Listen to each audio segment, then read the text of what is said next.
अरे खम्मा फाड़े नरसिंह रूप धरे ओ हरि दर्शन दे दिया।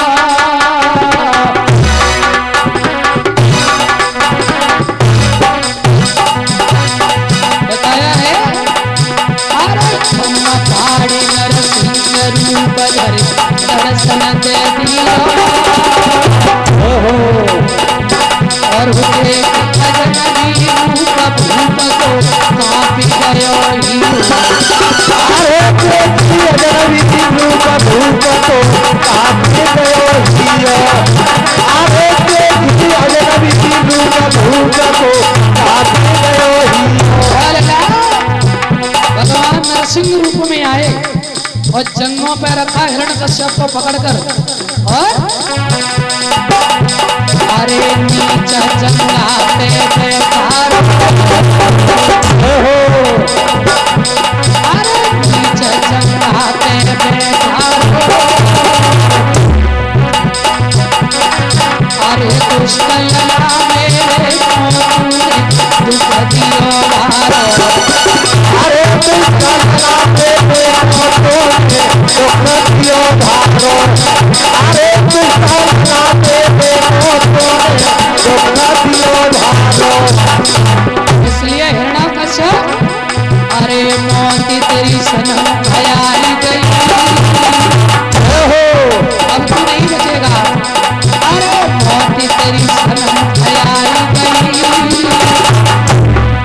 तेरे कागज पूरे भरे जाने में तूने अब पाई।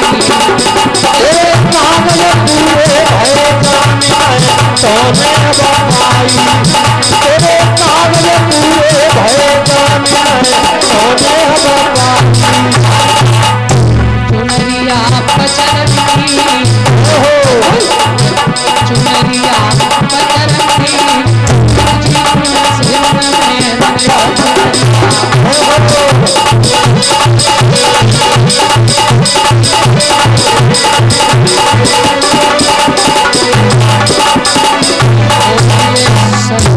भगवान की। आज नरसिंह रूप धारण कर भगवान ने हिरण्यकश्यप को जंगों में रखा और भगवान ने कहा देख कौन है हम। क्यों कंबाइंड बनकर आए भगवान। हिरण्यकश्यप ने वरदान मांग लिया था ना नर से मरे ना पशु से, तो भगवान दोनों मिक्सचर बन के आए, मिक्सअप बन के आए, यानी कंबाइंड बन के आए। पहला वरदान क्या है हिरण्यकश्यप अब तो तुम मरोगे। हिरण्यकश्यप बोला बहुत वरदान है, मैं तो अमर है। कौन सा है पहला? बोले ना तो नर से मरे ना पशु से। तो भगवान बोले देख लो कौन है। बोले हमें ना समझ में आता, तुम तो दोनों ही हो, मनुष्य भी हो हैं और पशु भी, और फिर पशु भी ना है मनुष्य भी ना है। काट दे? बोले काट दो। दूसरा वरदान न दिन में मरे न रात में, तो देख लो कौन सा समय है, संध्या का समय। बोले काट दे? बोले बिल्कुल।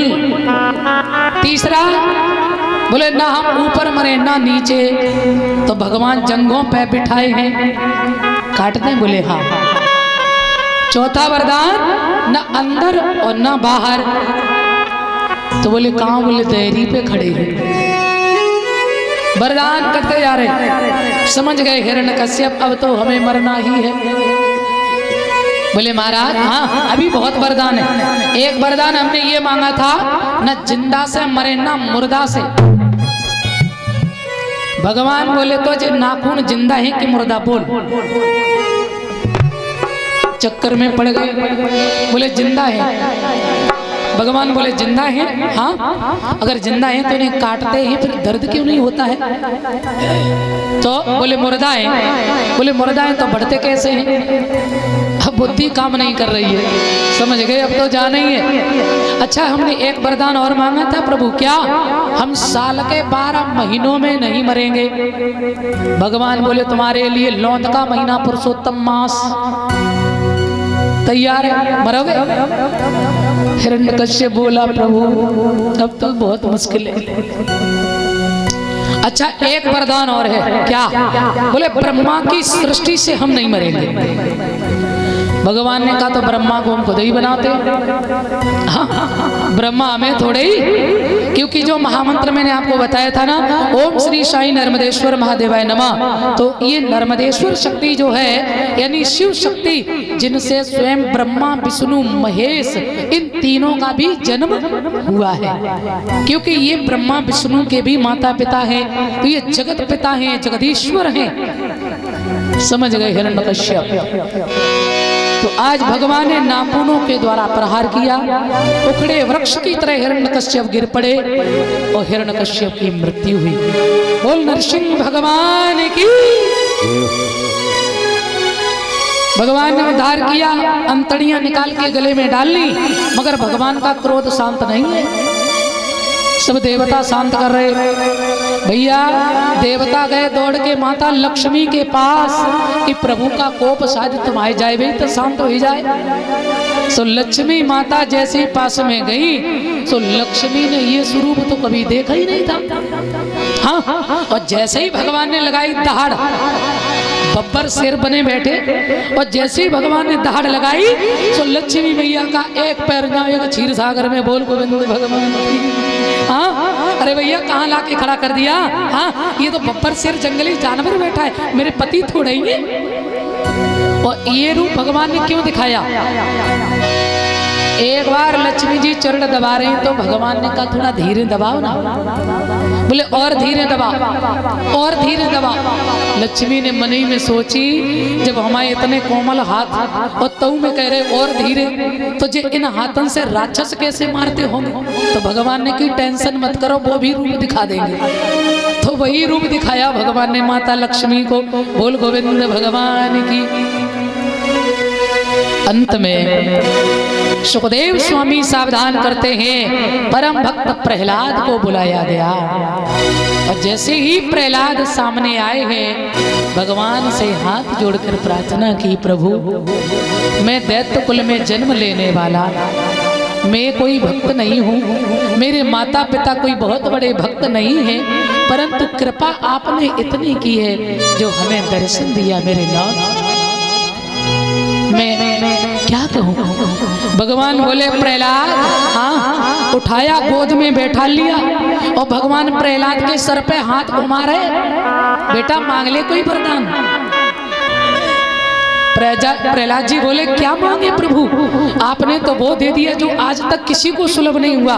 क्यों? अरे ऐसा दुलार माता लक्ष्मी को भी नहीं दिया होगा। गोद में बैठा ले हो और साक्षात आपका हाथ मेरे सर पे है, और क्या चाहिए? और फिर भी देना चाहते हो ना। पहले तो प्रहलाद ने ये कहा, यदराशि समय कामान बरास्वाम बरदर सभ कामानाम हृदय सम्मोहम भवतस्तो ब्रणे बरम। ऐसा वरदान दे दो जो आपसे कभी कुछ मांगने की इच्छा ही रहे। मन बो नर मर चुके जो कहूँ मांग न जाए, उनसे पहले वो मरे जिन मुख सोनिक सत्यनाई। ऐसा वरदान दे दो गोविंद, कभी कुछ न मांगे। भगवान बोले वो ठीक है, मगर कुछ तो मांग ले, हम आए। तो बोले एक ही वरदान दो, हमारे पिता का कल्याण हो जाए। ध्यान देना। भगवान बोले तेरे जैसा सुपुत्र, तेरे जैसा भक्त जिस खानदान में पैदा हो जाता है, एक नहीं दो नहीं, उसकी 21 पीढ़ियों का तारन तरण हो जाता है। बोल गोविंद भगवान की। इस प्रकार आज मेरे प्रभु ने अपने भक्त की बात की रक्षा की है, और परम भक्त प्रहलाद को दर्शन देकर उन सबका कल्याण किया। तो जरूरी नहीं कि भक्त ऊंचे कुल खानदान में हो, दैत्य कुल में जन्म लिया, मगर परम भक्त हैं प्रहलाद। बोल गोविंद भगवान की। आ जाइए, यहाँ से आगे का प्रसंग जो है हम लोग कल श्रवण करेंगे, क्योंकि समय तो वैसे कम ही दिया था मगर हो गया बहुत। तो कल जो है गजेंद्र मोक्ष सिंधु मंथन वली चरित्र और दानवीर हरिश्चंद्र, ये कथा कल की है। और दद्दा माया आए बाजरा हार से मैं भैया, हाँ कह रहे बिटिया मरे मरे मत कहो, देखो ऐसा है, आला डोला तो हम गाते ही रहे और हमारा तो जीवन बाई में गो, मगर अब तुम लोग थोड़े समझदार हो गए हो तो हम सोच रहे कि हम उन्हें समझदार हो जाए, है कि नहीं। एक बात जरूर ध्यान में रखना, कभी भी जोर से चिल्लाने से भगवान किसी को मिले सही बताना कि मतलब हम बिना भाव के बस चिल्लाते रहो, भाव होना चाहिए। और ये सत्य है कि जब तक अंदर से पुकार नहीं होती है, भाव से नहीं होती है, और भाव कब बनेगा जब मस्त और तुम धीरे और तुम हम पे कान मुगरिया डरो तो फिर हमें कोई दिक्कत थोड़ी, हम तो कही लेते, हमें क्या परेशानी। बोल गोविंद भगवान की। लेकिन चिंता न करो, ऐसी बात नहीं, मैं कथा के हिसाब से ही सुनाएंगे। और कल हरिश्चंद्र की कथा है तो तुम्हारे हिसाब की भी सुना देगी, चिंता न करो, ठीक है। और लेकिन हमारे यहाँ सब लोग जो आए हैं, आप सब विद्वान मूर्ति हैं, तो सबको सब मिलना चाहिए। और अब क्या बताएं, हमारी तो इच्छा जी कि अध्यात्म में ही सुनाए। बोल गोविंद भगवान की। तो कल महाराज हरिश्चंद्र की कथा है बड़ी सुंदर, आप सभी लोग आएंगे समय से, कथा का आनंद लेंगे। एक छोटा सा भजन है और इससे आगे की कथा कल सुनेंगे आप लोग, छोटा सा।